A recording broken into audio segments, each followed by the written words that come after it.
Lecture de dossiers législatifs, signature de documents administratifs, appels téléphoniques, le quotidien de Fabienne Vito. À 49 ans, elle est assistante parlementaire du député des Yvelines François Demazière depuis le début de son mandat. Installée dans les bureaux à Versailles, elle relaye les demandes des citoyens de la première circonscription des Yvelines. On est en contact constant avec la circonscription, avec les services de François Demazière en mairie, avec la préfecture.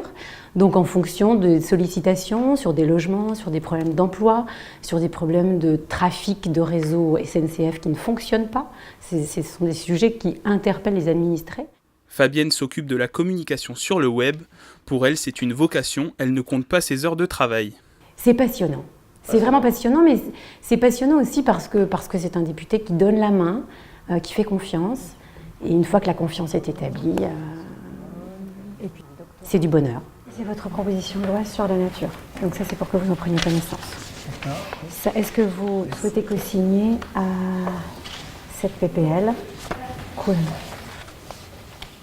Mais ils n'ont pas confirmé. Non. C'est un très gros travail de préparation, d'abord d'examen de toutes les propositions, d'amendements, de textes qui nous arrivent très régulièrement.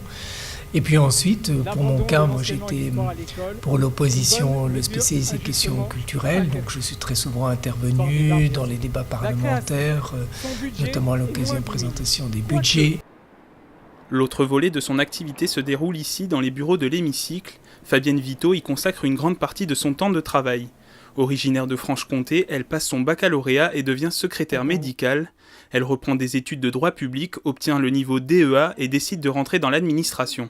J'ai souhaité me consacrer en fait au service public parce que j'ai toujours voulu travailler pour l'intérêt général et donc j'ai passé différents concours administratifs et j'ai obtenu un concours pour entrer au secrétariat général du gouvernement, donc être à la disposition du Premier ministre.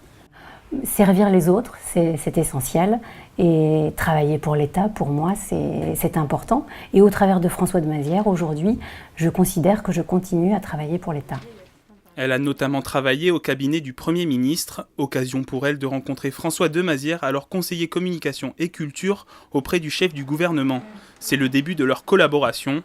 Fabienne devient ensuite son assistante parlementaire à l'Assemblée nationale. Sa principale tâche ici, faciliter le travail du parlementaire pour ses prises de parole en commission ou en séance publique. Donc dans toutes ces interventions en commission culture, on lui prépare des notes, des éléments de langage. Nous veillons sur l'actualité au quotidien pour l'informer et nous rédigeons des amendements. François Demazière a décidé de ne pas briguer un nouveau mandat de parlementaire. Fabienne restera sa collaboratrice pour une autre mission, sinon elle retournera à Matignon pour poursuivre sa vocation, servir l'État.